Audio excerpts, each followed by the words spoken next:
بسم الله الرحمن الرحيم اقرأ باسم ربك الذي خلق خلق الإنسان من علق اقرأ وربك الأكرم الذي علم بالقلم علم الإنسان ما لم يعلم. അസ്സലാമു അലൈക്കും വറഹ്മത്തുള്ളാഹി വബറകാതുഹു. നഹ്മദുഹു വനുസല്ലി വറസൂലിഹിൽ കരീം വറഹ്മത്തുൽ ലിൽ ആലമീൻ. അമ്മാ ബഅദ്. പ്രിയപ്പെട്ട സഹോദര സഹോദരിമാർക്കൊക്കെ സുഖമാണെന്ന് കരുതട്ടെ. അള്ളാഹു നമ്മെ എല്ലാവർക്കും സുഖവും സന്തോഷവും നൽകുമാറാവട്ടെ. ഇവിടെ ഞാൻ പറയാൻ പോകുന്ന ഒരു ചരിത്രം ഉണ്ടായ സംഭവമാണ്. വിധവ തന്നെ എഴുതി അയച്ച ഒരു കാര്യമാണ്. നമ്മുടെ ജീവിതത്തിൽ അല്ലാഹു അനുഗ്രഹമായി തന്നെ തന്ന ഒന്നാണ് നമ്മുടെ ഇണ. ആ ഭാര്യയാവട്ടെ ഭർത്താവട്ടെ, അവർ ഒരുപക്ഷെ നിങ്ങൾക്ക് ഒരുപാട് മാനസിക പ്രയാസങ്ങൾ ഉണ്ടാക്കിയേക്കാം. അറിഞ്ഞുകൊണ്ടല്ലെങ്കിലും അവരോടുള്ള ദേഷ്യം അറിയാതെ ആണെങ്കിലും നമ്മുടെ മനസ്സിൽ ഉണ്ടാവും. അപ്പോഴും നമ്മൾ അറിയില്ല എന്തുമാത്രം നമ്മൾ അവരെ സ്നേഹിക്കുന്നുണ്ട് എന്ന്. അവർ നമ്മുടെ ജീവിതത്തിൽ നിന്ന് പോയാൽ, ഒറ്റയ്ക്കായാൽ ആ നഷ്ടം എത്ര മാത്രമാണെന്ന് അനുഭവിക്കുന്നവർക്കേ അറിയുള്ളൂ. അസഹനീയമായിരിക്കും, എന്നും ചിന്തിക്കാൻ കഴിയില്ല, രാത്രികാലങ്ങളിൽ പ്രത്യേകിച്ചിട്ട്. ഇതൊരു വിധവയായ സ്ത്രീ എഴുതി അയച്ച കുറിപ്പാണ് ഞാൻ പറയാൻ പോകുന്നത്. അവരുടെ ദാമ്പത്യ ജീവിതത്തെക്കുറിച്ച് ഏതാനും വാക്കുകൾ ഞാൻ പറയാൻ പോകുന്നത്. ഏതാനും വർഷങ്ങൾക്ക് മുമ്പാണ് എൻ്റെ ഭർത്താവ് എന്നെ തനിച്ചാക്കിക്കൊണ്ട് ഈ ലോകത്തു നിന്നും വിട പറഞ്ഞത്. ആരും പ്രതീക്ഷിക്കാത്ത ഒരു സമയത്തായിരുന്നു അത്. വളരെ പെട്ടെന്ന്. ഒറ്റയ്ക്കാവാൻ മനസ്സ് തീർത്തും സന്നദ്ധമല്ലായിരുന്ന ഒരു സമയത്താണ്. 50 വർഷത്തോളം ഭാര്യ ഭർത്താക്കന്മാരായി പരസ്പരം സ്നേഹിച്ചു ജീവിച്ച ഞങ്ങൾ പെട്ടെന്ന് പിരിയുക എന്തുമാത്രം വേദനാജനകമാണ്. അത് എങ്ങനെയാണ് അത്രയും നാൾ കൂടെ കഴിഞ്ഞ അദ്ദേഹത്തെ ഞാൻ വിട്ടുപിരിയുന്നത് എന്ന് എനിക്ക് ഇപ്പോൾ ഓർക്കാൻ പോലും കഴിയുന്നില്ല. അദ്ദേഹം മരിക്കുന്നതിൻ്റെ ഏതാനും ദിവസങ്ങൾക്ക് മുമ്പാണ് ഞങ്ങൾ രണ്ടുപേരും ബീച്ചിലും ഷോപ്പിങ്ങിനും മറ്റ് ഹോട്ടലൊക്കെ പോയി ഭക്ഷണം കഴിക്കുകയും കൂട്ടുകാരൻ്റെ വീട്ടിൽ പോവുകയും എൻ്റെ ഇഷ്ടത്തിനനുസരിച്ച് ചില സാധനങ്ങളൊക്കെ വാങ്ങിച്ചു തരികയും ചെയ്തത്. എന്നാലോ എൻ്റെ ഇഷ്ടങ്ങൾക്കും ആഗ്രഹങ്ങൾക്കും അനുസരിച്ച് മുമ്പോട്ട് പോയില്ലെങ്കിലും ഞങ്ങൾ ജീവിതത്തിൽ ഉടനീളം സന്തുഷ്ടരായിരുന്നു. ചിലപ്പോഴൊക്കെ എനിക്ക് ഇഷ്ടപ്പെട്ട കാര്യങ്ങൾ ചെയ്യുന്നതിൽ നിന്നും അദ്ദേഹം എന്നെ തടഞ്ഞിരുന്നു. പലപ്പോഴും എനിക്ക് തോന്നിയിട്ടുണ്ട്, എനിക്കും എൻ്റെ സ്വപ്നങ്ങൾക്ക് ഇടയിലുള്ള ഒരു തടസ്സമാണ് അദ്ദേഹം എന്ന്. പലപ്പോഴും ഞാൻ അദ്ദേഹത്തോട് ദേഷ്യപ്പെട്ട് ചിലപ്പോഴൊക്കെ അതിൻ്റെ പേരിൽ ഒക്കെ ഞാൻ അദ്ദേഹത്തെ കുറ്റപ്പെടുത്തിയിട്ടുമുണ്ട്. എന്തൊക്കെ പോരായ്മകൾ ഞങ്ങൾക്കിടയിൽ ഉണ്ടായിരുന്നെങ്കിലും ഞങ്ങൾ രണ്ടുപേരും അന്യോന്യം താങ്ങും തണലുമായി നിലകൊണ്ടു. 5 മക്കളുണ്ടായി. അവരെയൊക്കെ കല്യാണം കഴിച്ചു കൊടുക്കുകയും മറ്റുമൊക്കെ ചെയ്തു. നമ്മളെ സ്നേഹിക്കാനും നമ്മോട് പുഞ്ചിരി തന്ന് ഉറക്കുവാനും തലോടൽ ആകുവാനും എത്ര വഴക്കിട്ടാലും അതു കഴിഞ്ഞ് സ്നേഹം കൊണ്ട് പൊതിയാനും ഒരാളുണ്ടാവുക എന്നത് സുഖകരമായ കാര്യമാണ്. നിങ്ങളാകാൻ കൊതിച്ചതിൽ നിന്ന് വ്യത്യസ്തം ആണെങ്കിലും ഒരു നല്ല വ്യക്തിയാവാൻ നിങ്ങളെ സഹായിക്കുകയും ചെയ്യുന്ന ഒരാളാണ് സ്വന്തം വിള. അതായിരുന്നു എൻ്റെ ഭർത്താവ്. എല്ലാത്തിലും വൃത്തിയും ശുചിത്വവും ആഗ്രഹിക്കുന്ന ഒരാളാണ് ഞാനെന്ന് അദ്ദേഹത്തിന് അറിയാമായിരുന്നു. അഴുക്ക് എവിടെ കണ്ടാലും ഞാൻ അവിടെ വൃത്തിയാക്കും. അദ്ദേഹം എന്നെ വിട്ട് പിരിഞ്ഞതിന് ശേഷം അദ്ദേഹത്തെ ഓർത്താണ് ഞാൻ എൻ്റെ വീട് വൃത്തിയാക്കുന്നത്. അദ്ദേഹത്തിന് വേണ്ടി എന്ന പോലെ ഒരു പക്ഷേ ആ മനുഷ്യൻ മരണമായെന്ന് മനസ്സിലാക്കി തുടങ്ങിയിരിക്കണം.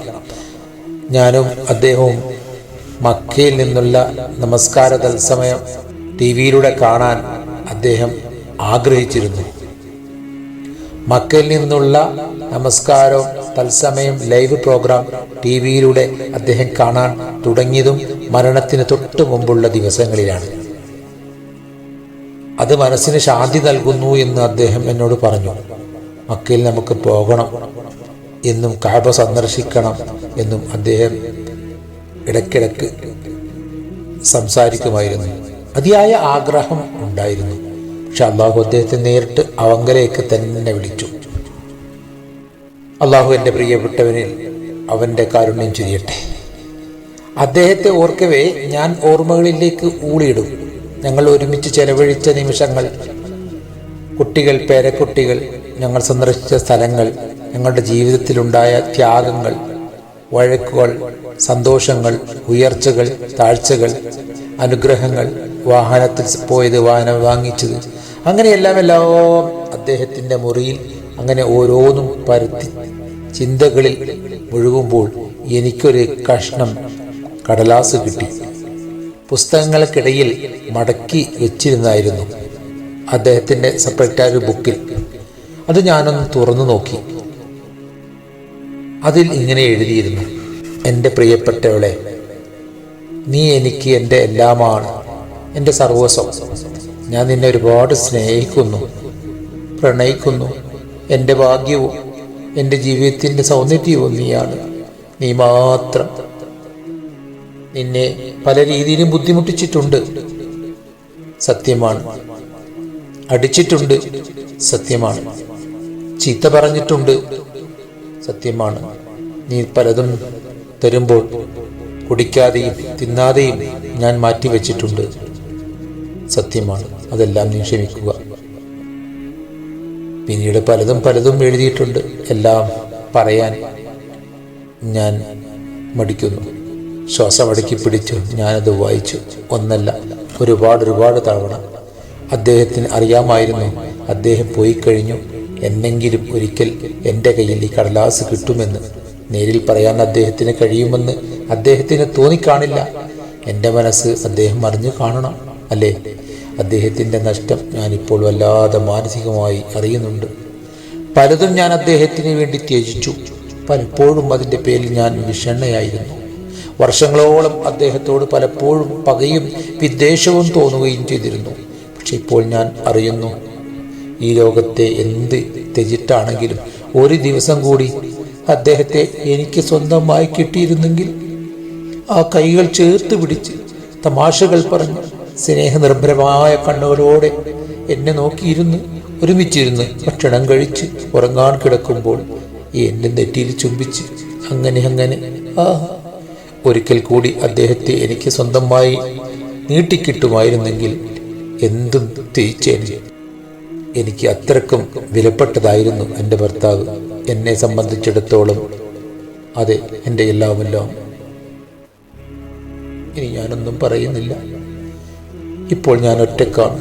പ്രാർത്ഥനയോടെ നാളെ എൻ്റെ പ്രിയ ഭർത്താവിനെ തന്നെ അള്ളാഹുവിൻ്റെ സ്വർഗത്തിൽ എനിക്ക് ഇണയായി ലഭിക്കണേ എന്ന് ഞാൻ പ്രാർത്ഥിച്ചുകൊണ്ടേയിരിക്കുന്നു.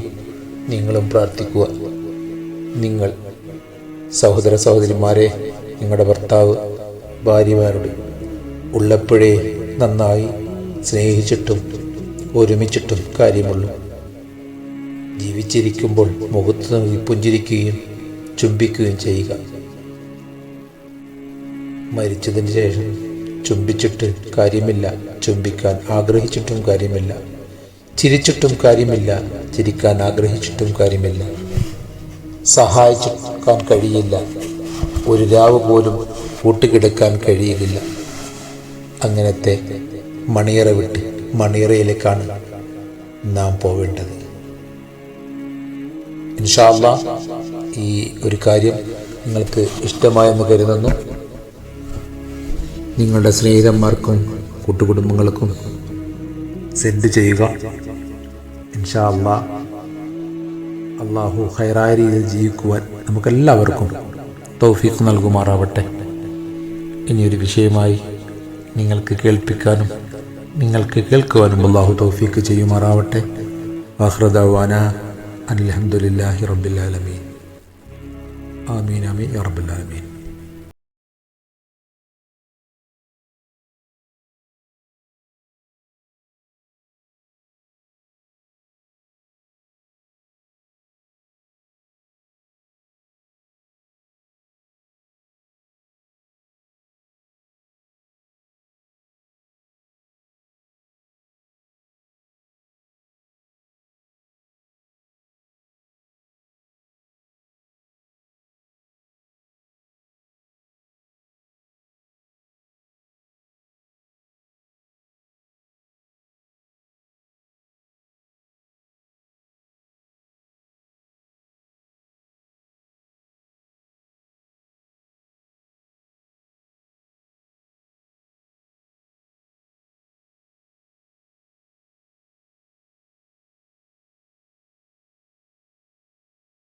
रात